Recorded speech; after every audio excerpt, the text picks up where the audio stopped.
ओम नमो भगवते वासुदेवाय। ओम ज्ञानतिमिरान्धस्य ज्ञानाञ्जनशलाकया चक्षुरुन्मीलितं येन तस्मै श्रीगुरुवे नमः। श्रीचैतन्यमनोभीष्टं स्थापितं येन भूतले स्वयं रूपकदा मह्यं ददाति शपथान्तिकम्। वन्देऽहं श्रीगुरो श्रीयुतपदकमलं श्रीगुरोन् वैष्णवांश्च श्रीरूपं सग्रजातं सगुणाथवितं तं सजीवं सावद्वैतं सावधूतं परिजनसहितं कृष्णचैतन्यदेवं श्रीराधाकृष्णपादान् सगणललिता श्रीविशाखलितां च जयितां सुरतपङ्गममन्दमतिर्गतिमत्सर्वस्य पदाम्बोजो शिशिराधामदनमोहनो।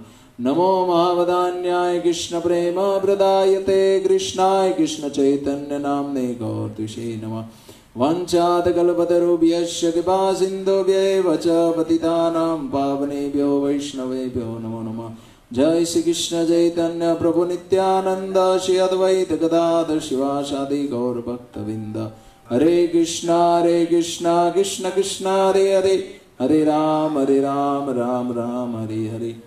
देव देव जगन्नाथ भवहरति विनाशनम त्राहि मां पुनरिकाक्षं पतितं भवसागरम। हरे कृष्णा।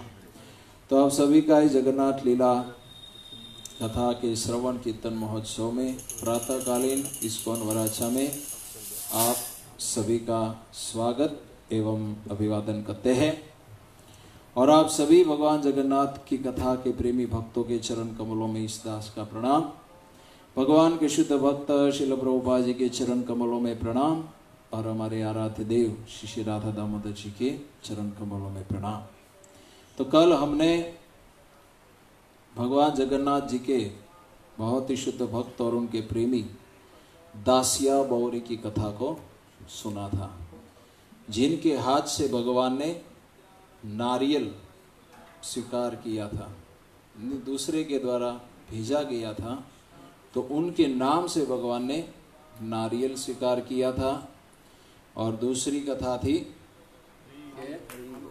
सुदर्शन चक्र पर प्रकट होकर भगवान ने दास्या बौरी के हाथों से 40 आम स्वयं अपने हाथों से लेकर खाए थे और उन्हें वरदान दिया था कि जब भी तुम सुदर्शन का दर्शन करोगे तो तब मुझे वहां तुम चतुर्भुज के रूप में पाओगे। और आज हम ऐसे एक भक्त उनके हैं रघुदास की कथा को सुनेंगे। एक बार श्री रामचंद्र भगवान का एक परम भक्त था जिनका नाम था रघुनाथ, और वे भगवान जगन्नाथ मंदिर के सिंह द्वार के निकट एक विशाल छत्र के नीचे निवास करता था। सिंह द्वार जो मुख्य प्रवेश द्वार है मंदिर का, उसके सामने एक छत्र के नीचे रहता था।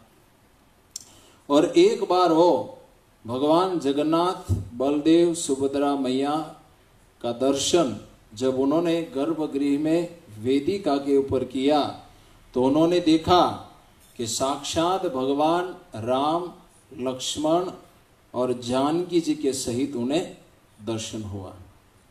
यानी जगन्नाथ जी भगवान राम रूप बन गए, बलराम जी लक्ष्मण जी के रूप में आ गए और सीता मैया वहां प्रकट हो गई। तो इसी प्रकार जब ये रघुनाथ ने देखा तो उन्हें ये पूर्ण विश्वास हो गया कि प्रभु श्री राम ही मेरे प्राणनाथी जगन्नाथ है और दूसरा कोई नहीं है। और इसी तरह रघु के हृदय में भगवान जगन्नाथ के प्रति सख्य मित्रता का भाव उदय हुआ, जो अर्जुन का था या उनके सखा का था। तो इसी तरह और एक बार रघु अपने अति सुंदर पुष्पमाला बनाई अपने हाथों से, अपने भगवान जगन्नाथ जी को अर्पण करने के लिए बहुत ही सुंदर पुष्पमाला बनाकर अपने हाथों से बनाई हुई माला उन्होंने पुजारी को सौंपा और कहा कि आप ये मेरे प्रभु को अर्पण करें। लेकिन माला जगन्नाथ पर नहीं चढ़ाना चाहते थे, पुजारी नहीं चढ़ाना चाहते थे। एक भक्त के हाथ दी हुई माला फिर भी वो चढ़ाना, क्योंकि उसके निर्माण में जो माला बनाई गई थी वो केले के वृक्ष की छाल से जो निर्मित धागा होता है, केले के वृक्ष की छाल होती है उससे धागा बनता है, उस धागे से बनाई थी। और वो कहते हैं कि इस प्रकार की वस्तुएं जगन्नाथ मंदिर में चढ़ाई नहीं जाती। बाहर आप दे सकते हैं, लेकिन मंदिर में भगवान को इस धागे से बनाई हुई या उसके संपर्क में आई कोई भी वस्तु चढ़ाई नहीं जाती है, नहीं जाती थी। अपनी माला जगन्नाथ जी को न चढ़ाने के कारण रघु बहुत दुखी हो गया और अपना अपमान का अनुभव करते हुए वो मंदिर छोड़कर चला गया। वो अपने मित्र से रूठ गया, तुमने मेरी माला क्यों नहीं ली। इसी तरह वो अपमान का अनुभव करते हुए मंदिर को छोड़कर चला गया। संध्या समय हो गया, पुजारी ने संध्या आरती की कि बजयो गोरा चांद, और भगवान शयन की तैयारी करने लगे। और उसी समय उन्होंने बड़ा श्रृंगार वेश धारण कराया। बड़ा श्रृंगार, आप भी जाएंगे तो 9 बजे बाद ये श्रृंगार का दर्शन जगन्नाथ मंदिर में होता है।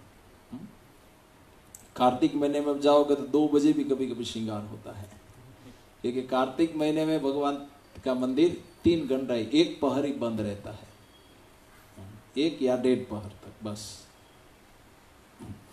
तो इसी तरह बड़ श्रृंगार नामक वेश पहनाया और उन्हें वस्त्र पहनाए। उपरांत पुजारी ने उनके शरीर को सुंदर पुष्पों से सजाना आरंभ किया, फूलों से, भगवान जगन्नाथ को। किंतु उस समय आश्चर्य में यह डूब गया कि लाख प्रयास करने के बाद भी भगवान जगन्नाथ श्री हरि अपने शरीर पर एक भी वस्त्र नहीं टिकने देते हैं, न तो फूल टिकने देते थे। जो भी वस्त्र पहना देते वो गिरा दिया जाता था, जो भी फूल लगा देते वो भी गिरा दिया जाता था। न तो फूल स्वीकार कर रहे थे, न वस्त्र पहन रहे थे, ऐसे ही खड़े थे। बार बार वो पुजारी प्रयास कर रहे थे, लेकिन फिर भी वो ऐसा नहीं हो रहा था। तो क्या हुआ, तो फिर पुजारी सोचकर बहुत प्रयास किया, फिर भी जगन्नाथ ने स्वीकार नहीं किया। तो सोच रहा है कि भगवान ऐसा क्यों कर रहे हैं। वो चिंतन करने लगा, क्या हमसे कोई अपराध हो गया है, और ऐसा क्या अपराध हो गया, और अगर अपराध हमसे हुआ है तो भी वो लाख प्रयास सोच भी रहा है कि मैंने क्या गलती की भूतकाल में, अभी, या कोई पूजा में कोई भक्त को ऐसा कैसा कह दिया, ऐसा वो भी बार बार सोच रहा है, लेकिन उनकी समझ में नहीं आ रहा है। किंतु अपराध हो गया है या नहीं हुआ है उसे समझ में पुजारी को नहीं आ रहा था। लेकिन वो इतना जान रहा था कि निश्चित हमसे कोई अनजाने में भी कोई गलती हुई है, जिसके कारण प्रभु हमारी सेवा को स्वीकार नहीं कर रहे। ऐसा केवल शुद्ध भक्तों के साथ ही होता है। जो शुद्ध भक्त है, जिनका भगवान के प्रति प्रेम जागृत हो गया है, ऐसे शुद्ध भक्तों के प्रति ही भगवान ऐसा व्यवहार करते हैं, क्योंकि वही समझ सकते हैं। और फिर क्या किया, मंदिर के सभी पुजारियों को उन्होंने बुलाया और कहा कि आज ऐसा हो रहा है।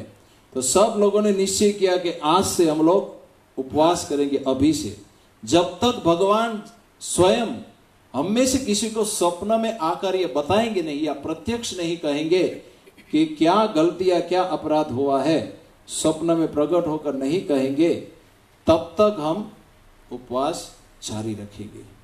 ऐसा निश्चय करके सभी पुजारी मंदिर में बैठ गए, कीर्तन का आरंभ कर दिया।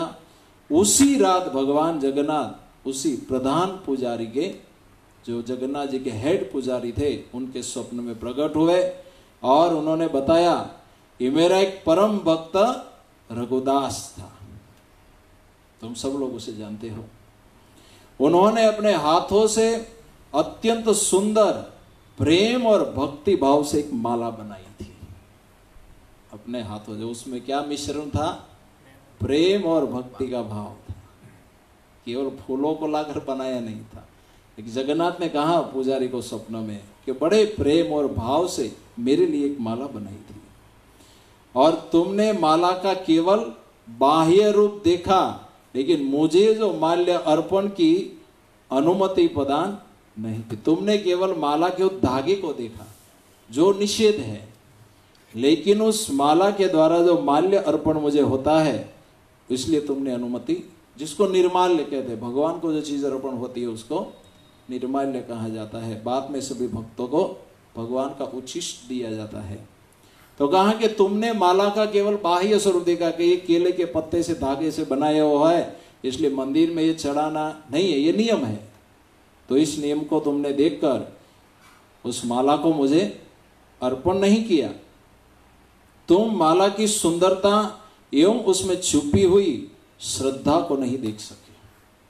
प्रेम और भक्ति भाव से जो उस माला की सुंदरता थी और उसमें जो मेरे भक्त रघुदास की जो श्रद्धा और आस्था थी वो तुम्हें दिखाई नहीं दी। उनसे उसे प्रेम और भक्ति से गूथा था। स्वप्न में मुझे इसलिए आना पड़ा कि वो माला बड़े प्रेम और भक्ति भाव से बनाई गई थी। पत्रम पुष्पम, वो पुष्प प्रेम से मुझे अर्पण किया करना चाहता था। अब मेरा भक्त मेरी सेवा से वंचित हो गया। क्या हुआ, तुमने माला नहीं ली तो वो मेरा मंदिर छोड़कर चला गया, इसलिए आज वो मेरी सेवा से वंचित हो गया। और अपने सामने पुष्प माला को रखकर वो घर में पड़ा हुआ है। वो माला लेकर चला गया और अपने घर में वो माला को रखकर, वो फेंकी नहीं थी, वो अपने पास ही रखी थी रघु ने।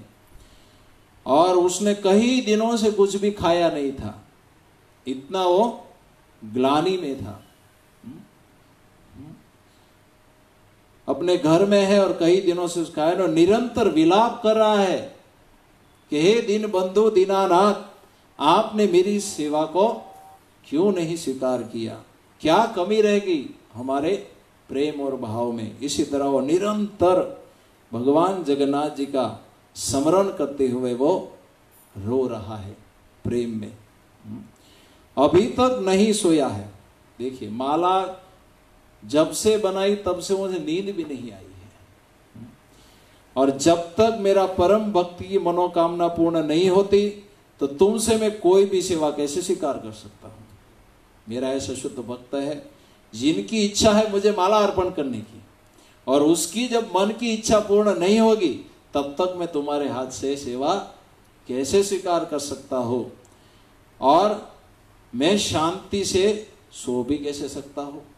कैसे मुझे नींद आएगी। मेरा भक्त अभी तक सोया नहीं है, उन्हें कई दिनों से प्रसाद नहीं लिया है और निरंतर दुख में रो रहा है, विलाप कर रहा है, तो मुझे शांति कैसे मिलेगी। इसका मतलब ये नहीं समझना कि पुजारी शुद्ध भक्त नहीं है। अगर शुद्ध भक्त नहीं होता तो जगन्नाथ स्वप्न में नहीं आते। लेकिन ये भगवान की लीला है, भगवान जगन्नाथ की, जो प्रकट रूप से आज भी चल रही है। ये जगन्नाथपुरी के भगवान जगन्नाथ और मायापुर के भगवान नृसिंहदेव, ये दोनों की शास्त्रों में आपको ये सब लीला नहीं मिलेगी, लेकिन ऐसी अनंत अनंत लीलाएं भक्तों के साथ भगवान जगन्नाथ निरंतर अपने भक्तों के साथ करते रहते हैं। तो इसी तरह के मुझे कैसे चैन मिलेगा। तो ये जो शुद्ध भक्त प्रेमी भक्त होते हैं उनके लिए भगवान का ऐसा प्रेम होता है। ये यथाभाव प्रपतन्ते, जैसा जैसा वो प्रेम करता है वैसे भगवान भी, और जैसा भक्त अनुभव करता है वैसा ही अनुभव भगवान को भी होता है।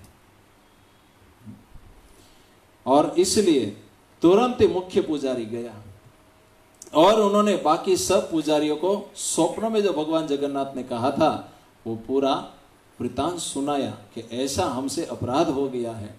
तो सभी लोग अपराध की क्षमा याचना के लिए एवं उसकी पुष्पमाला भगवान को अर्पित करने का निवेदन किया। सभी पुजारी, ऐसा नहीं कि मैं बड़ा पुजारी क्यों जाऊंगा, सभी पुजारी मिलकर रघुदास के घर गए और कहा कि सभी लोगों ने उनके चरणों में गिरकर क्षमा याचना की और कहा कि आप पुष्पमाला दीजिए और हम भगवान को अर्पण करना चाहते हैं, क्योंकि स्वप्न में आकर उन्होंने हमसे कहा है और निवेदन किया। और रघुनाथ ये सुनकर बहुत ही प्रसन्न हो गया रघुदास।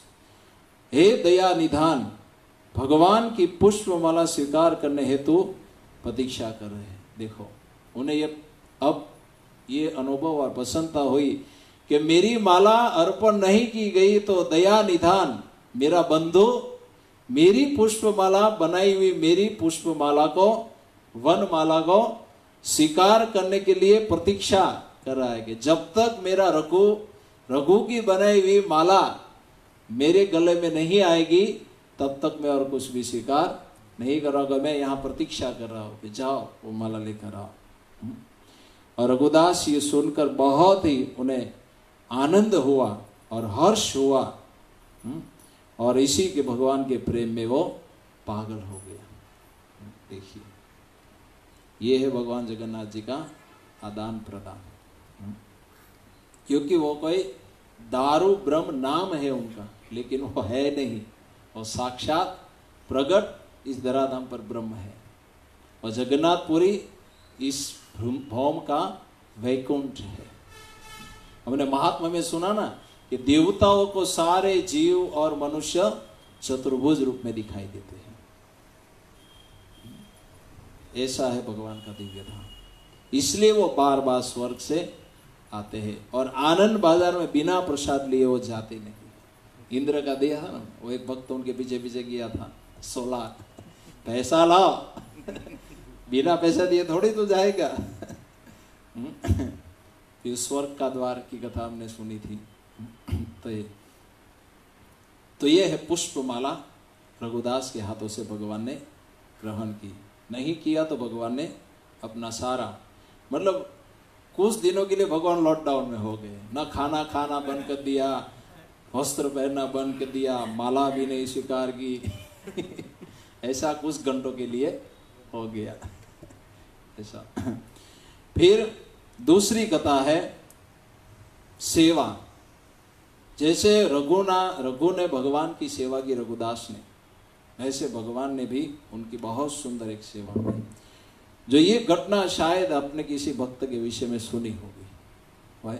एक बार रघुदास बहुत ही गंभीर रोग से ग्रसित हो गया, इतना बीमार पड़ गया, इतना स्वास्थ्य उनका बिगड़ गया कि वो बिस्तर से उठ भी नहीं पा रहा था। मल मूत्र सब कुछ बिस्तर में ही त्याग रहा था। और उनकी जो कुटिया थी, घर था, वो भी बहुत दुर्गंध मार रहा था। कोई उनके पास जा नहीं रहा था।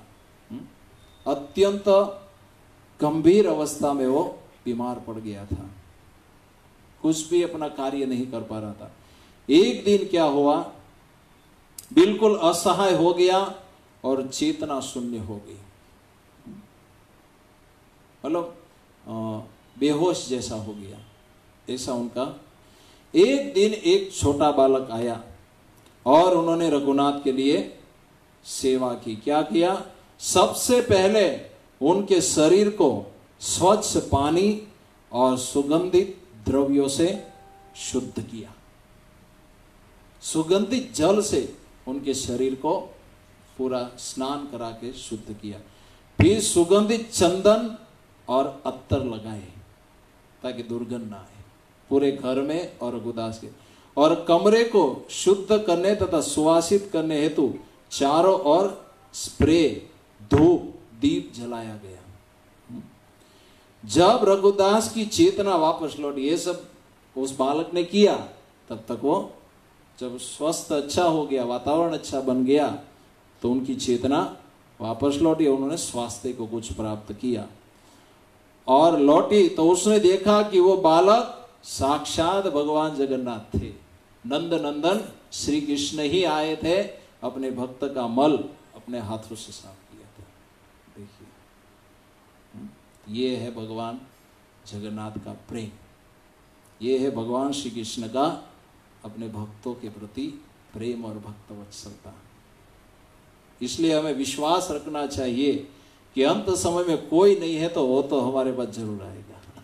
अगर हमारा प्रेम भाव और रघुदास जैसा है ऐसा अगर बनाने में हम सफल हो गए 10, 15, 20 सालों में, तो अगर कोई नहीं है, भले परिवार वाले कुछ भी नहीं है, कई भक्त लोग सोते अगर मंदिर में जाएंगे तो अंत समय हमारा ख्याल कौन रखेगा, तो इसके पास कौन था। हरिनाम ले रहे हो तो इतना विश्वास तो होना चाहिए ना कि भगवान नाम के रूप में हमारे साथ है। और ऐसा नहीं है, हमारे जीबीसी ने व्यवस्था की है मायापुर में, जो भी भक्त एक मंदिर में कम से कम 30 साल सर्विस करेगा तो 60 साल के बाद उसे निवृत्त कर दिया जाता है, और वहाँ गुरुकुल में एक स्पेशल हॉस्टल बनाया है जहाँ उसको एक रूम दिया जाता है और एक सेवक देते हैं। मगर आपका समर्पण होना चाहिए। बंदरों की तरह, बिल्लियों की तरह घर बदलते रहोगे तो कोई जवाबदारी नहीं लेगा। ऐसा नहीं है मायापुर में नहीं, अगर आप इस्कॉन वाराणसी में भी 30 साल इस मंदिर में सेवा की है और प्रेसिडेंस अपना लेटर देगा तो भी उसको रख लेंगे। अंत समय में सेवा करना, मान लो उसका शरीर सक्षम नहीं रहा, सेवा नहीं कर सकता, अगर वो चाहता है कि मुझे धाम में ही शरीर छोड़ना है तो प्रेसिडेंस के लेटर पर उसे वहां भी एक सेवक भी दिया जाएगा। एक जीबीसी का क्वार्टर है और एक ऐसे भक्तों का है, तो ऐसा नहीं है। लेकिन हमारा समर्पण भी होना चाहिए भगवान के प्रति, तो ये भगवान ने व्यवस्था की है।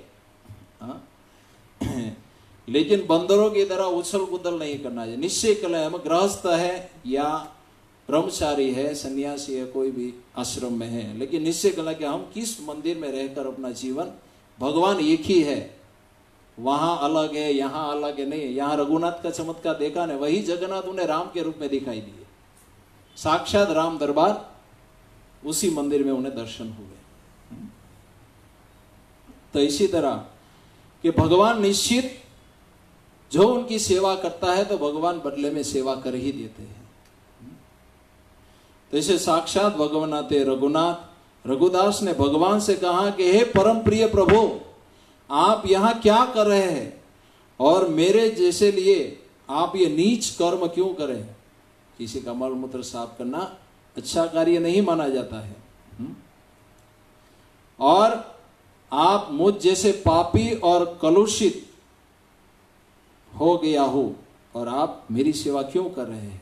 आपको तो शुद्ध भक्तों की सेवा करनी चाहिए, या उनकी आप करते हैं अलग बात है, लेकिन मेरे जैसे अधम पतित, रोग से ग्रस्त, दूषित, यहाँ और दूसरा तो उसको भी अपवित्रता लग जाती है, आप मेरे हे दया के सागर, आप ऐसा क्यों कर रहे हैं। और मुझे सरलता से, और दूसरा ये कहा कि आप अगर चाहते, आप मेरी सेवा करना चाहते मित्र के रूप में, तो आप अगर चाहते तो मुझे रोग से मुक्त कर सकते थे, लेकिन आपने सेवा क्यों की। ये प्रश्न पूछा उन्होंने कि आप अगर चाहते तो आपकी इच्छा से मेरा रोग दूर हो जाता और मैं स्वास्थ्य प्राप्त कर सकता था, लेकिन आपने मेरी सेवा क्यों की। तो कहता है कि तुम्हें रोग से मैं मुक्त एक ही क्षण में कर सकता हूं, उसमें कोई शंका नहीं है, किंतु मैं चाहता हूं कि तुम अपने समस्त प्रारब्ध कर्मों को भोग लो, ताकि तुम्हें दोबारा इस भौतिक जगत में जन्म न लेना पड़े, और इसी जन्म में तुम इस मृत्यु के पश्चात मेरे धाम में हमेशा के लिए मेरे पास आकर मेरा पार्षद बनकर मेरी सेवा करो।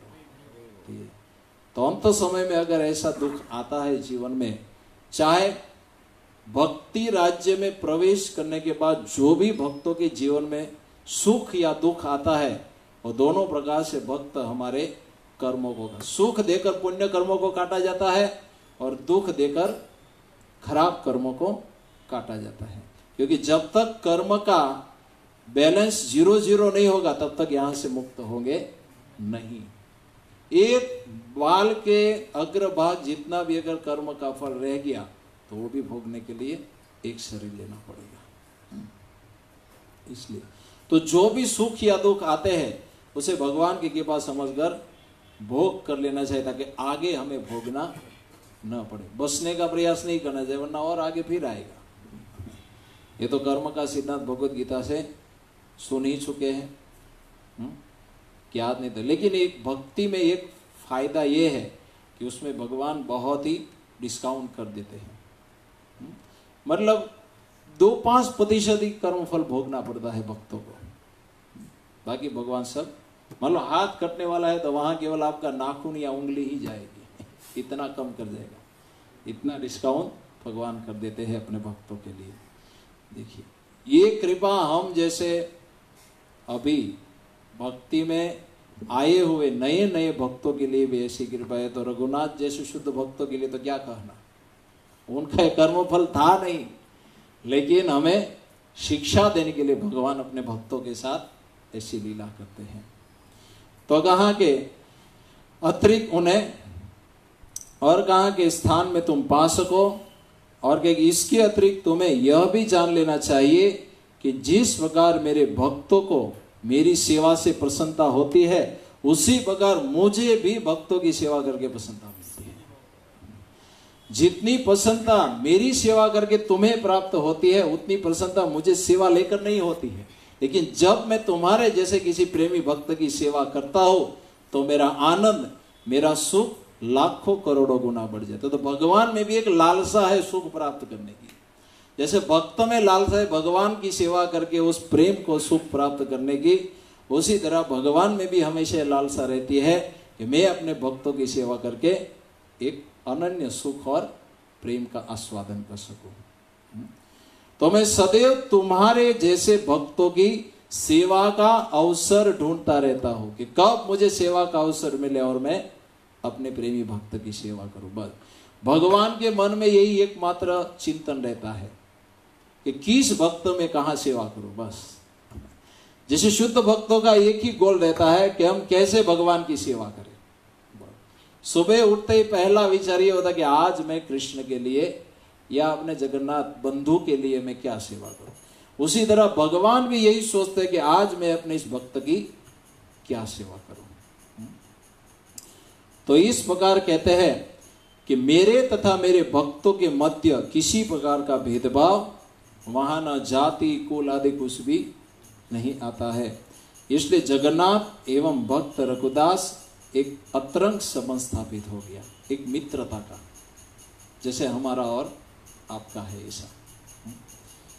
तो ये है भगवान की सेवा।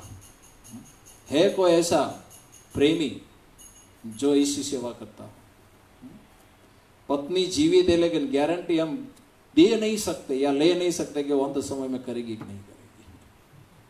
बच्चे करेंगे कि नहीं करेंगे, आप में से हम में से कोई गारंटी नहीं दे सकता। लेकिन अगर भगवान की सेवा हमने की तो एक गारंटी है कि वो अंत समय हमारा ध्यान रखेंगे। संसार चाहे रखे न रखे, लेकिन जगन्नाथ श्री नंद नंदन कृष्ण अवश्य हमारा ध्यान रखेंगे।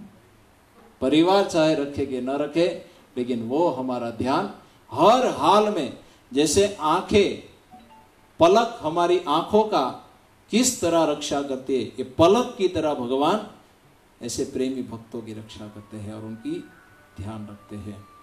तो हमारा ये तीव्र इच्छा भी होना चाहिए और हमारे हर भक्ति में कार्यों के पीछे एक ही हमें इच्छा रखनी चाहिए कि बस रघुदास जैसा प्रेम हम किसी भी प्रकार से भगवान के प्रति प्रकट करते। बस जो भी हमें ये लक्ष्य रखना चाहिए कि हम 40 साल हो गए तो 5 साल बाद में अपने आप को इस स्थिति में देखना चाहता हूं, या तो मैं 5 साल ऐसा नाम जप करूंगा, ऐसी भगवान की सेवा करूंगा, कथा श्रवण करूंगा भक्तों की, जिससे कि 5 साल के बाद मेरे अंदर कोई काम वासना ही न रहे। मैं अपने हृदय को शुद्ध बना दूंगा और इसी तीव्रता के साथ उसे भजन करना चाहिए। उसी तरह नहीं आया राम गया राम चलता रहेगा, तो सालों साल नहीं जन्म जन्म निकल जाएंगे, लेकिन ऐसा प्रेम आएगा नहीं। आता है जाता है चलता रहेगा। ये भजन हमें नहीं करना है, क्योंकि हमने संसार का भोग त्यागा है।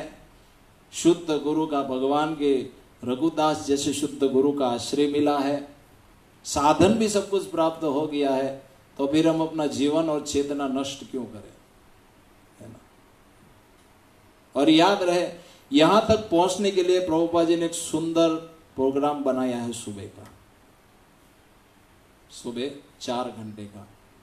और हर एक भक्त को याद रखना चाहिए कि उन्हें 7 बजे अपना सोला मला मन के साथ ध्यान लगाकर पूर्ण करने का प्रयास करना चाहिए। मन के साथ ध्यान लगाकर पूर्ण करने का प्रयास करना है। ऐसा अभ्यास आप कंटिन्यू 10 से 12 साल करोगे तब आपको यह अनुभूति अवश्य होगी कि नहीं, भगवान मेरे हैं और वो निश्चित मुझे प्रेम करते हैं। 16 माला आपने मंगलारती शुरू की तो 2-4 महीने में कुछ होने वाला नहीं है। या कहता कि आप हफ्ता भर किया कुछ हुआ तो नहीं, चलो बंद कर दो, नहीं। ऐसा नहीं, आलस भी आएगी, नींद भी आएगी, लेकिन सब कुछ मेंटेन या उसका सामना करते हुए ये अभ्यास करना है। अभ्यास योग युक्तेन न अन्यगामी। ये चौथे नहीं, चौथा अध्याय नहीं, 6-5 वो नहीं, इससे आगे वाले भी एक अध्याय में आता है, 7वें अध्याय में आता है। 7वां ही है, 7वां का या इससे पहले वाला, उसमें भी 100 के अभ्यास योग युक्त ने पार्थयानुचिंतयत, इसमें ऐसा था कि तुम हरिनाम के अभ्यास के द्वारा मेरे नाम रूप गुण लीलाओं का चिंतन का अभ्यास करो। क्योंकि जब तक तुम मेरे मन के द्वारा मेरा अभ्यास चिंतन का नहीं करोगे तब तक वो माया का चिंतन हटेगा ही नहीं, क्योंकि तुम्हारा अभ्यास भौतिक विषयों का है। इसी तरह तुम्हें मेरे विषय में चिंतन करने का अभ्यास करना पड़ेगा। तो इसी तरह ये आपको धोती पहनते हो तो गांठ मार दो कि 7 बजे से माला पूरे करने के स्टेप पर आपको आना ही पड़ेगा।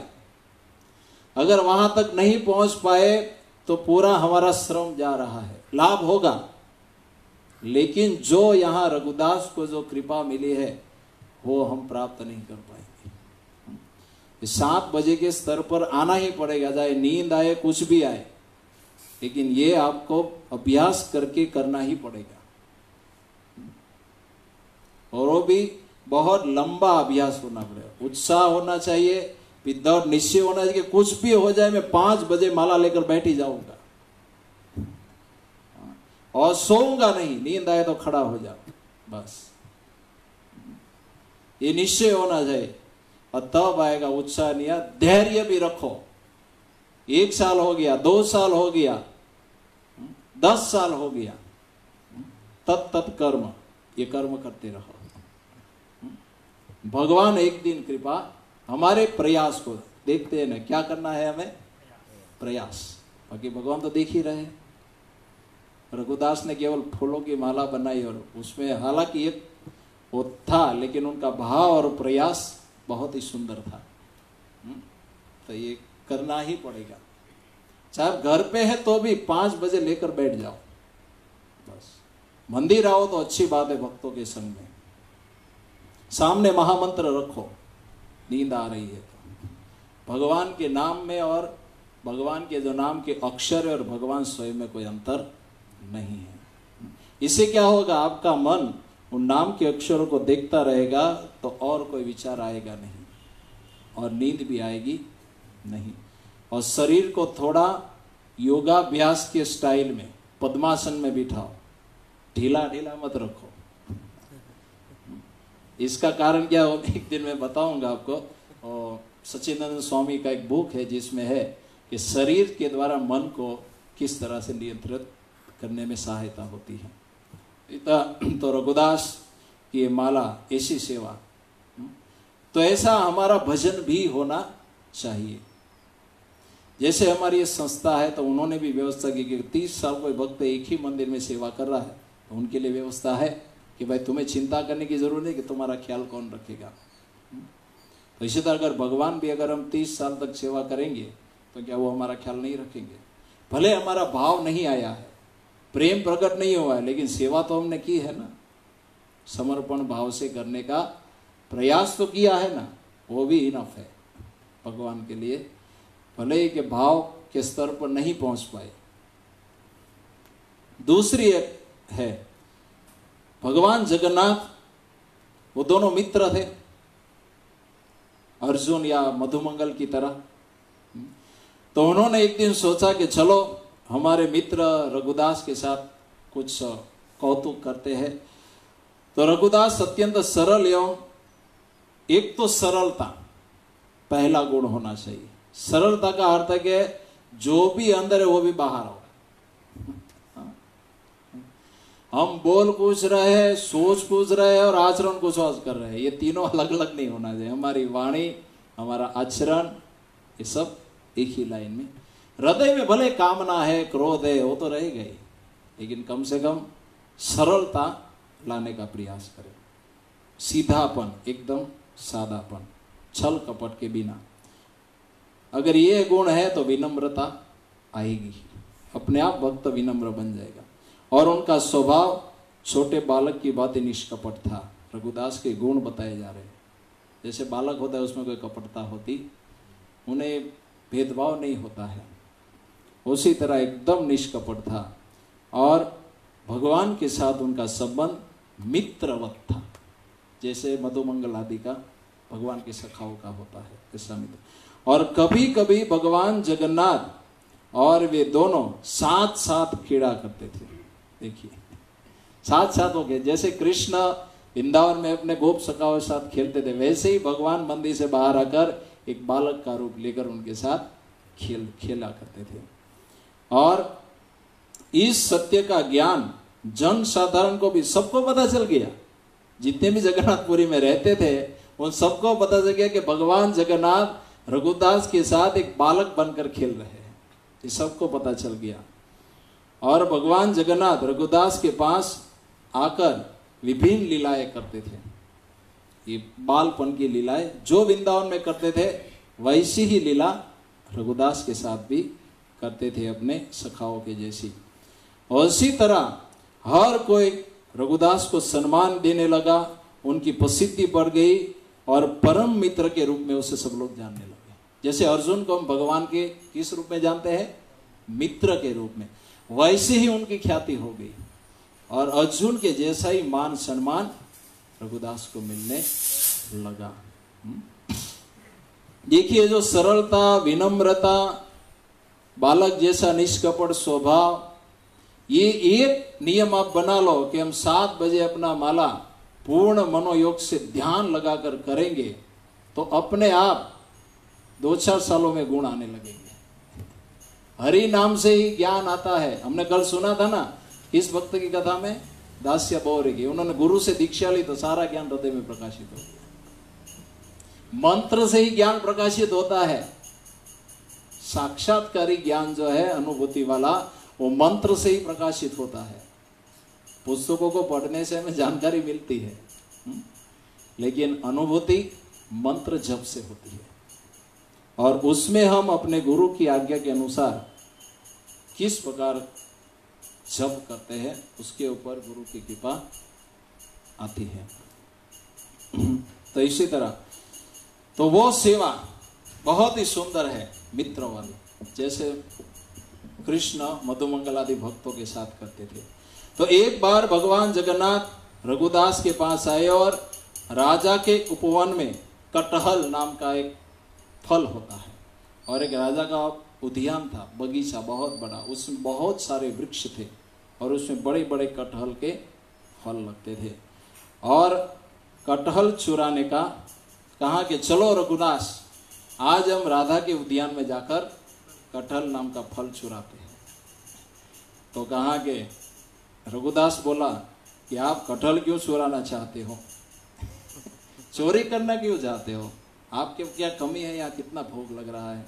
कोई कमी है? तो क्यों चुराना चाहते हो?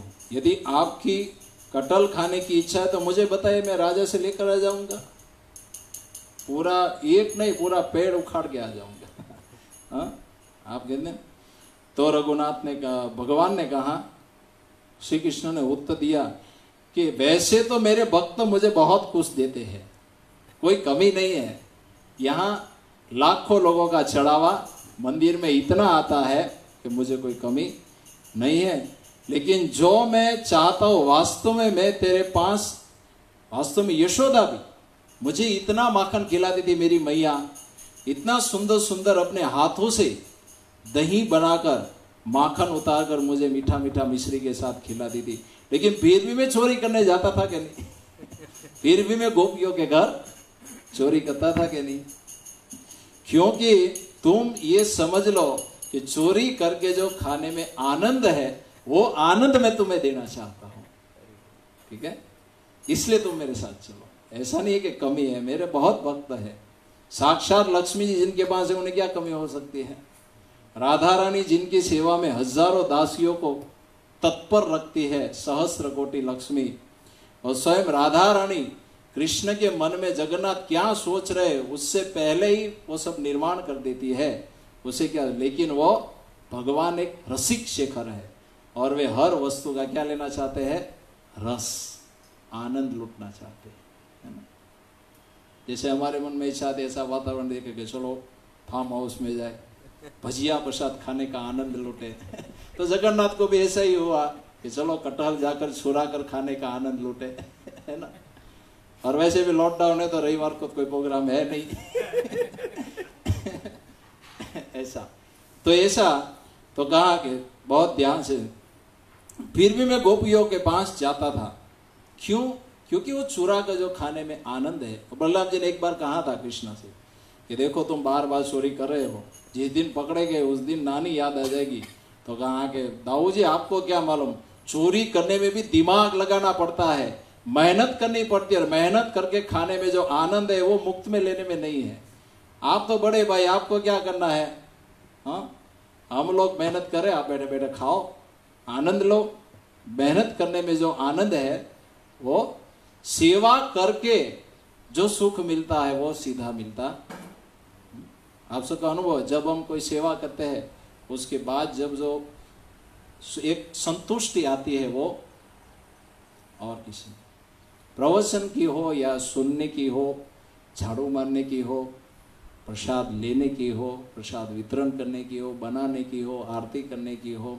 लेकिन जब हमारा भाव सेवा करने का होता है केवल भगवान और गुरु की प्रसन्नता के लिए, उसके बाद जो हमारे हृदय में संतुष्टि होती है वो करोड़ों रुपया मिलने से भी प्राप्त नहीं होती है।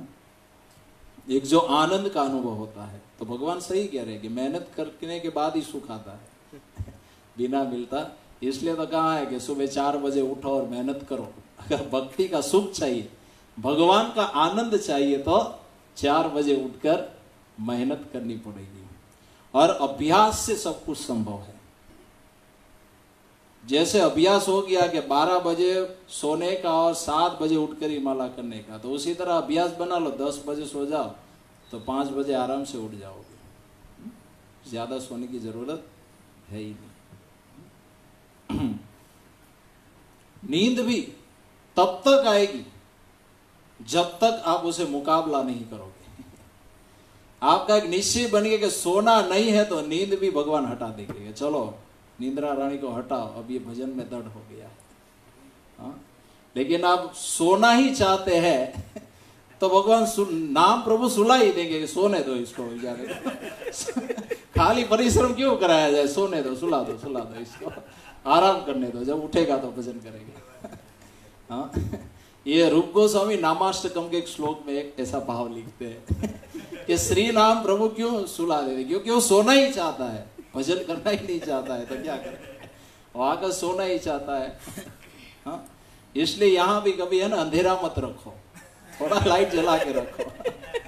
पूरा अंधेरा करने में कहीं झोंका ले जाते तो पता नहीं चलता है। और मेरे जैसे के बाजू में बैठा है तो कोई उठाएगा ही नहीं। मेरे जैसे वक्त बाजू में बैठा तो उठाएगा नहीं, क्योंकि हमें तो पता ही नहीं था कि बाजू में कौन क्या कर रहा है। 16 माला खत्म होती है तब पता होता है। तो इसी तरह तो यहाँ कह रहा है कि कृपया मेरे साथ चलो, आज मैं तुम्हें आनंद लुटाता हूँ।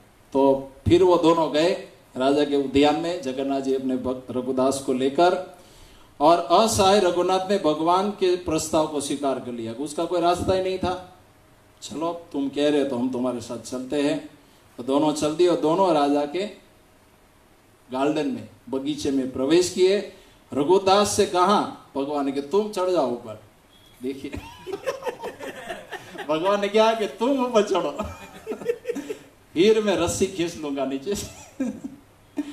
तो फिर कहा कि तुम चढ़ जाओ, तो रघु तो चढ़ गया, रघुदास तो ऊपर, और कहा कि जो सबसे अच्छा और मीठा कटहल है उसे फेंको, और तुम अच्छा फेंको और नीचे फेंकना, और मैं यही खड़ा रहूंगा और मैं ले लूंगा, फिर हम दोनों खाएंगे, ठीक है? हम दोनों भाग जाएंगे, तुम नीचे फेंकना और मैं बाउंड्री पर सीधा कैच कर लूंगा किसी को भी जीवन दान नहीं दूंगा, तुम जितने भी फेंकोगे उतना।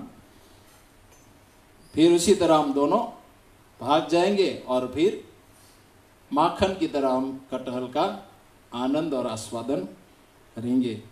ठीक है, वो तो रघुदास चढ़ गए और कटहल वृक्ष के ऊपर से चढ़ गए, और श्रेष्ठ कटहल जो था उन्होंने फेंका, और जगन्नाथ से पुकारा कि हे बंधु, मैं नीचे फेंक रहा हूं, तुम तैयार हो? जगन्नाथ ने उत्तर दिया, कृष्ण ने, हाँ मैं तैयार हूं, आने दो।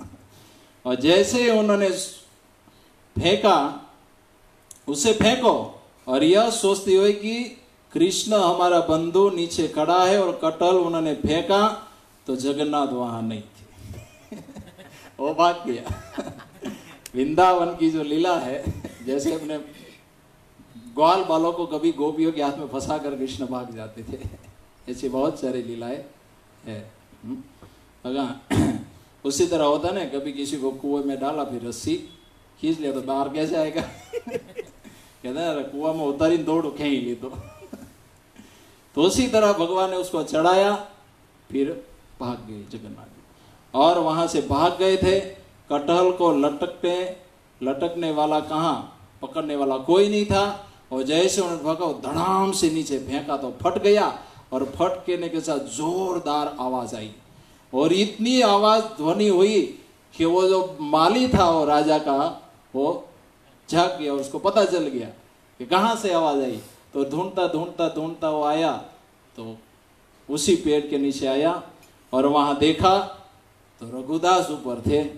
कहा कि ओ महाशय, आपको ये क्या जरूरत थी करने की चोरी करने की, आपने बोला होता तो पूरा गार्डन आपके घर आ जाता ट्रक का ट्रक भर के कटहल हम आपको देते हैं। तो गया वो, तुरंत वो राजा के पास गया, और राजा फिर आया, वो भी ऊपर ही था, ऊपर नहीं, नीचे नहीं उतरे थे रघुदास।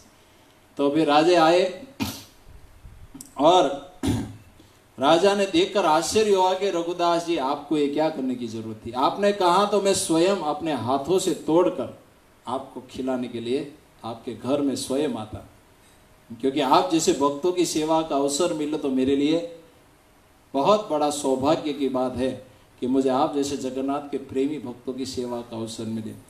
फिर राजा ने कहा कि ऐसा क्यों? तो फिर रघुदास ने उसकी पूरी कहानी सुनाई, जो जगन्नाथ ने उसको धोखा दिया, वो मुझे उल्लू बनाकर भाग गया। ये सुनकर राजा के सारे मंत्री, सैनिक, सभी लोग इतने हंसे कि लोटपोट हो गए। जगन्नाथ और रघुदास की सेवा को सुनकर, ये लीला को सुनकर उतना उन्हें हंसी आई कि वे लोग अपने आप को रोक नहीं पाए। तो ये है भगवान की आनंद प्रमोदमयी लीला। और एक है रथ यात्रा में, एक भक्त ने रघुदास के साथ भगवान की लीला को अपनी आंखों से देखा है, प्रत्यक्ष। कौन सी थी वो? रथ यात्रा की घटना है। रथ यात्रा में दोनों भाई और बहन रथ पर आरूढ़ हो गए, और रथ राजा जो था वो मार्ग पर झाड़ू लगा रहे थे, और बस प्रस्थान करने की तैयारी थी। हजारों लोगों ने रस्सियों को पकड़ा था, और जैसे ही आदेश मिले तो रथ खींचना था। और जैसे ही आदेश मिला तो क्या हुआ? एक तिल बार भी रथ नहीं हिला। हजारों लोग खींच रहे थे, लेकिन रथ हिला ही नहीं वहां से। तो जो अंग्रेज अधिकारी था वो तो आश्चर्य में पड़ गया, क्या हो रहा है? फिर वो बड़े बड़े शक्तिशाली हाथियों को लाया। पब्लिक को कहा आप लोग हट जाइए, और हाथियों को जोड़ा गया रथ के साथ। फिर भी रथ नहीं हिला। अंग्रेज साहब ने तो आश्चर्यचकित हो गया कि रथ खींचने पर भी नहीं हिला, और उन्होंने रघुदास से कहा कि रघुदास जी, ये आपके कैसे ईश्वर है जो खींचने के लिए शक्तिशाली हाथी लगाए गए, फिर भी रथ हिल नहीं रहा है। देखिए, अंग्रेजों को भी भगवान ने चमत्कार दिखाया था, लेकिन फिर भी वो भक्त नहीं बन पाए उस समय। प्रभुपाद जी ने उन सबको वहां जाकर जगन्नाथ जी का भक्त बनाया, ये लाया। वो तो बहुत परेशान हो गए सब लोग, हाथियों के द्वारा भी नहीं खींचा जाए, क्या करे। यह सुनकर रघुदास रथ पर चढ़ गया। फिर अंग्रेज अधिकारी ने कहा कि आप कुछ कीजिए। तो यह सुनकर रघुदास रथ पर चढ़ गए और भगवान जगन्नाथ के नजदीक गए और उसके कान में उन्होंने कुछ कहा, और जैसे ही रघुदास ने कुछ कहा रथ चलने लगा। कान में क्या कहा वो यहाँ नहीं लिखा है। तुरंत ही चल पड़ा और अंग्रेज अधिकारी वो देखकर एकदम दंग रह गया कि क्या वो कानाफूसी करके आ गया। क्या बोल गया। रघुदास ने कहा कि आप संपूर्ण है और आपके भगवान जगन्नाथ भी पूर्ण है। आप भी पूर्ण है और आपके भगवान जगन्नाथ भी पूर्ण है, और हमारी बुद्धि उस पर नहीं चलती है और हमारा कुछ भी यहाँ चलता नहीं है। तो ये है। तो देखिए, रथ यात्रा, रथ भगवान की इच्छा से, चाहे सूरत का हो या जगन्नाथपुरी का हो या कहीं विदेश का हो, भगवान अपनी इच्छा से ही चलते हैं। सेंट फ्रांसिस रथ यात्रा में सुना था ना, पुलिस वालों का स्टेटमेंट प्रभुपाद जी ने जगन्नाथ के पुजारियों को सुनाया था कि 12,000 लोग सेंट फ्रांसिस्को की रथ यात्रा में होते थे, लेकिन वहां के पुलिस अधिकारियों को, ट्रैफिक कंट्रोल अधिकारियों को आश्चर्य था कि इतनी 1000 लोगों में पब्लिक एकत्रित हुई है, लेकिन फिर भी कुछ भी दुर्घटना नहीं, न कोई झगड़ा हुआ, न पड़ा तपड़ी, पूरी व्यवस्था के साथ चल रहा है। हमें कुछ करने की जरूरत ही नहीं है। ये उनके लिए आश्चर्य था। तो ये बात सुना के प्रभुपाद जी बता रहे थे कि यही जगन्नाथ वहां भी है, इसलिए आप मेरे इन भक्तों को, इस जगन्नाथ जी के भक्तों को आप प्रवेश करने का अनुमति प्रदान कीजिए। मैं चाहता हूं कि आप पर विचार करें और आपको लगे कि इसमें नियम में बदलाव किया जा सकता है तो आप कीजिए। ये सुन, तो ये है रथ यात्रा। आपने सुना होगा कई साल पहले ऊंट लाया गया था, जो रथ यात्रा के समय ही भगवान के धाम चला गया था। और क्या है, वो रथ में वो ऊंट वो लारी खींच रहा था। तो ऐसा भक्तों का कहना है कि जब वो चल रहा था तो बार बार भगवान की ओर देख रहा था, पीछे मुड़ के वो अपनी डोक को घुमा के देख रहा था, और उसी रथ यात्रा में उन्होंने अपना शरीर त्याग दिया। सामान्य लोग तो ये कहते कि इस्कॉन वालों ने ऊंट को मार दिया। ऊंट कोई प्रधानमंत्री नहीं था। लेकिन वो उससे भी इंपॉर्टेंट और महत्वशाली व्यक्ति, क्यों? क्योंकि उन्होंने भगवान की सेवा करते हुए अपने शरीर को त्यागा है। और सभी भक्त एक ही बात कह रहे कि ऊंट जैसा भाग्य क्या हमें भगवान जगन्नाथ देंगे कि हम भी उनकी रथ यात्रा में कीर्तन करते करते हमारा शरीर छूट जाए, या उनकी सेवा करते करते हमारा शरीर छूट जाए, कथा सुनते सुनते हमारा शरीर छूट जाए। जैसे एक पशु को भगवान ने एक आंखों से देखा हुआ चमत्कार है कि भगवान ने उस ऊंट को अपने धाम में ले लिया, क्योंकि उसका दोबारा जन्म समय, क्योंकि भक्त थे, कीर्तन हो रहा था, साक्षात भगवान रथ यात्रा में चल रहे थे, उसी समय उन्होंने अपना शरीर त्यागा था। तो समझ आए कि वो बहुत जन्मों का भक्त ही होगा, क्योंकि सामान्य जीवात्मा को ऐसी, हम हर साल बहुत सारे घोड़ा गाड़ी पशु लाते हैं लेकिन कोई मरता नहीं, केवल एक ही घटना हुई 15 साल से रथ यात्रा हम देख रहे हैं, ये ऊंट वाली। तो इसका मतलब ये है कि वो बहुत जन्म जन्मांतर का भक्त ही था कोई, जिसने भगवान ने अपने धाम में बुला लिया। तो ये है भगवान जगन्नाथ की विशेष अनुकंपा और ये दिव्य लीलाएं। रघुदास जहां निवास करते थे वहां घर के बाहर प्रसाद से परिपूर्ण एक पात्र रखते थे। अपने घर के बाहर हमेशा प्रसाद से भरा हुआ एक पात्र रखते थे, और कोई भी आकर उसको खा सकता था, पक्षी हो या कोई जीव जंतु हो, वे सब खाते थे। फिर उसका जूठन जो पात्र में छोड़ देते थे वही प्रसाद ग्रहण करते थे। जगन्नाथपुरी का चाहे कुत्ता आकर वो खा ले, या कोई सुअर आकर खा ले, या कोई पक्षी आकर खा ले, फिर जो कुछ उनका जूठन बचता था वो स्वयं खाते थे। और कहते हैं कि उनका परम विचित्र स्वभाव था और ये देखकर भगवान अत्यंत प्रिय था। इसलिए वो जगन्नाथ जी को अत्यंत प्रिय, क्योंकि वो जानता था कि यहाँ का हर एक जीव क्या है, भगवान का पार्षद है, और ये समझकर वो बाहर रखता था। और उनका उच्छिष्ट, भक्त का उच्छिष्ट वो हमेशा खाते थे। और ये स्वभाव से और उनकी श्रद्धा और भक्ति से भगवान जगन्नाथ के प्रिय बन गए हैं। लेकिन जो हमारे जैसे साधन भक्त है, उन्हें ऐसे महाभागवतों की नकल करनी, ये कथा सुनकर कोई कल करे ऐसा नहीं करना।